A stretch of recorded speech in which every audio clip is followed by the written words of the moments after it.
Demi mengangkat setumpuk batangan emas, aku bertarung mati-matian dengan sosok jin. Namun setelah berhasil, yang terjadi justru sangat mengecewakan. Ketika aku sedang menyaksikan tayangan dunia lain di Trans TV, sambil menikmati secangkir kopi ginseng, istriku memberitahu kalau di luar ada tamu yang ingin bertemu denganku. Aku bergegas. Di ruang tamu kulihat Pak Ahmad. Dia sedang membuka-buka koran pagi. Setelah basa-basi sebentar, ia langsung kepada pokok persoalan yang ingin disampaikannya, dan aku menyimaknya baik-baik. Kurang lebihnya begitulah kesimpulannya, Pak. Karena Pak Wahyu yang modalin, berapapun hasilnya nanti, dia siap berbagi sama rata. Pak Ahmad menutup penuturannya. Yang saya pikirin bukan itunya. Saya heran atas dasar apa Bu Haidar begitu percaya dan yakin kalau di rumahnya ada timbunan harta peninggalan almarhum. Apakah Pak Haidar itu orang kaya atau salah seorang koruptor barangkali? Tukasku ragu. Sahabatku yang bernama lengkap Ahmad Ali itu tersenyum. Soal itu saya juga tidak tahu, tapi yang jelas Bu Haidar yakin 100% kalau harta itu memang ada, katanya. Kami memang sudah terbiasa ngobrol dibarengi humor, terkadang sindir sana sindir sini, tetapi topik persoalan tetap berlanjut seperti halnya malam itu. Setelah menyalakan rokok, Pak Ahmad Ali kembali bertutur. Menurut Bu Haidar, awal mulanya melalui mimpi, almarhum suaminya yang bilang kalau dia sendiri yang menaruh emas tersebut di bawah lantai ruang tamu. Tetapi dia berpesan kalau tanaman itu baru bisa diangkat setelah genap waktunya, dan hanya akan menjadi kenyataan kalau yang mengangkatnya adalah seorang yang berhati lurus. Artinya nggak bisa dilaksanakan oleh sembarang orang. Berapa banyak jumlahnya? Tanyaku berubah serius. Kalau nggak salah, setelah beberapa kali Bu Haidar mendatangkan orang pintar ke rumahnya, rata-rata mengatakan ada sekitar 40 batang. Itu menurut mereka. Sedangkan menurut hemat saya, sekiranya Pak Wahyu berkenan, nanti kan bisa diperiksa ulang. Selanjutnya saya serahkan sepenuhnya sama Pak Wahyu. Begitu pesan Bu Haidar. Aku manggut-manggut mendengar cerita yang bernada menggiurkan itu. Sebagai seorang yang dikenal memiliki kemampuan mengangkat harta terpendam dengan kekuatan supranatural, tentu saja aku harus menerima tawaran menarik ini. Seminggu kemudian, Pak Ahmad Ali memperkenalkan aku kepada Ibu Haidar. Setelah berkenalan dan bisa cepat akrab, wanita di ambang usia senja itu mulai menceritakan ulang ihwal mimpi-mimpinya. Kenapa saya begitu yakin bahwa benda itu memang ada? Karena mimpi itu terus berulang-ulang datang dalam tidur saya, katanya. Malam itu juga aku melaksanakan penerawangan, menembus dunia lain melalui ketajaman mata batinku. Hasilnya cukup meyakinkan. Apa yang kulihat tak jauh beda dengan apa yang diceritakan Ibu Haidar. Di bawah lantai ruang tamu rumah wanita yang telah lama hidup menjanda itu, memang terlihatan lantakan emas. Setelah merasa yakin, maka kupastikan langsung hari H untuk ritual pengangkatan. Selasa malam 9 Desember 2003, semua sarana sudah tersaji rapi, antara lain 7 macam buah-buahan, 7 rupa kembang, 7 macam jajan pasar, sebatang cerutu lengkap dengan kinang bantalan, sepiring nasi putih, seekor ikan mas goreng, sebungkus rokok kretek gudang garam merah, kopi manis dan kopi pahit, teh manis dan teh pahit, segelas air putih, dan sebotol minyak khusus yang biasa dipergunakan untuk melaksanakan upacara ritual semacam ini. Minyak tersebut biasa juga disebut minyak jin. Harganya jutaan rupiah. Sebab tanpa menggunakan minyak seperti itu, rasanya sangat tipis kemungkinan akan berhasil dengan lancar dan baik.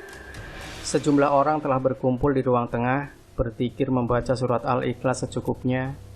Pengertian secukupnya di sini ialah baru boleh berhenti setelah ada petunjuk dari Pak Nurdin, salah seorang rekanku yang akan disampaikan melalui aku. Aku harus langsung memberitahukannya kepada mereka yang berzikir. Di kamar khusus yang telah kupadamkan lampunya, hanya ada aku dan Pak Nurdin. Aku terus berinteraksi dan sangat melelahkan.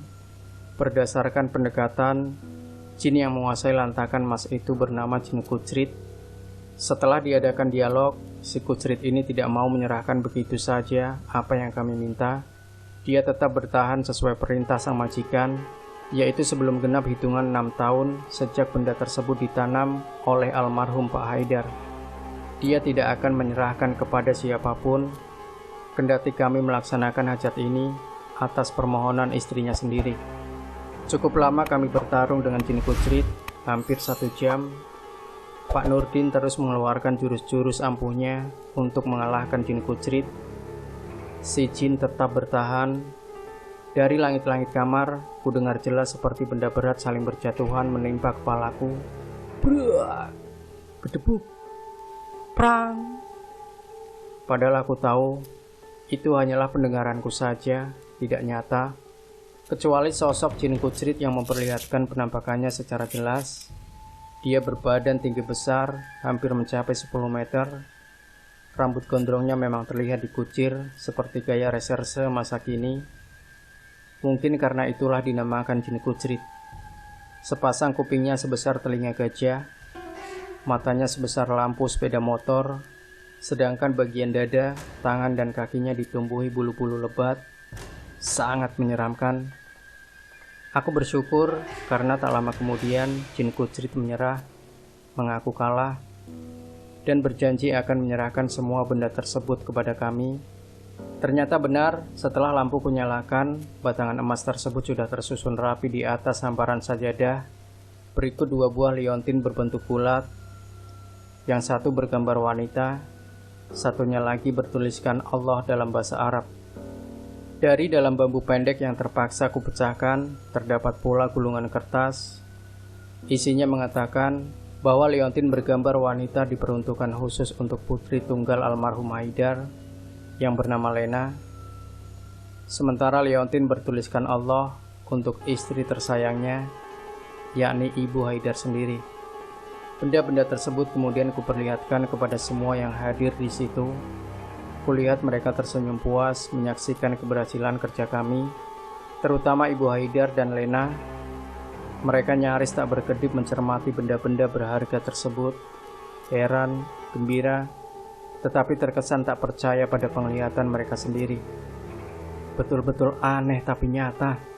Kok bisa ya benda yang ada di dalam tanah diangkat ke atas, tapi keramiknya nggak ada yang pecah satupun. Benar-benar nggak masuk logika. Tadinya aku paling nggak percaya sama yang beginian, kata Lena. Kalau sekarang gimana? Tanyaku. Baru percaya 100%, soalnya ngelihat sendiri, dan di rumah sendiri lagi. Liontinnya boleh Lena pakai, begitu juga yang buat ibu, sela Pak Nurdin. Kalau yang lainnya, sebaiknya disimpan saja di tempat yang menurut ibu cukup aman. Kalau ibu mau jual, nanti saja kalau sudah pas waktunya. Seperti yang tertulis pada surat wasiat yang ditulis almarhum. Di sini disebutkan, apabila dimanfaatkan sebelum genap waktunya 6 tahun, taruhannya adalah nyawa. Batas waktu itu kapan, Pak? Lena bertanya lagi.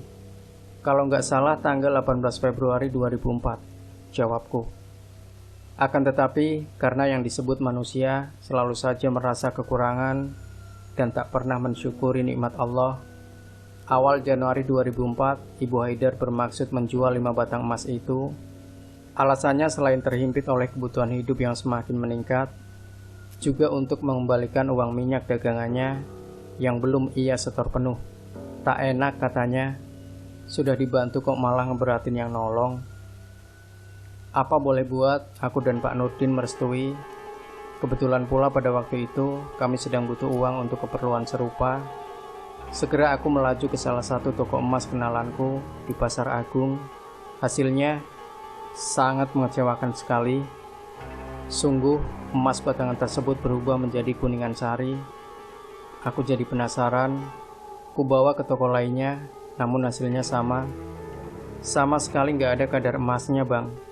Ini murni kuningan sari, kata si pemilik toko setelah 2-3 kali mengetes kemurnian emas tersebut.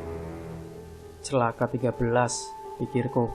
Setelah 8 juta rupiah terbang dari dompet, kemudian mati-matian bertarung melawan jin Kucrit, hasilnya hanya kuningan sari. Walaupun masih ada harapan akan sempurna dengan sendirinya apabila tiba waktunya kelak, atau melalui bantuan orang pinter yang memiliki ilmu khusus untuk menyempurnakan Kuningan Sari kepada wujud aslinya, itu kan baru sebatas harapan. Bisa menjadi kenyataan, bisa tidak. Semuanya kuserahkan kepada Yang Maha Kuasa. Namun yang pasti, dari kasus ini, aku mendapat pelajaran berharga bahwa kita sebagai manusia hendaknya bisa bersabar dalam menanti sesuatu hal. Kalau saja kami menjual lantakan emas tersebut sesuai dengan waktu yang ditetapkan, mungkin emas itu tidak akan berubah menjadi Kuningan Sari.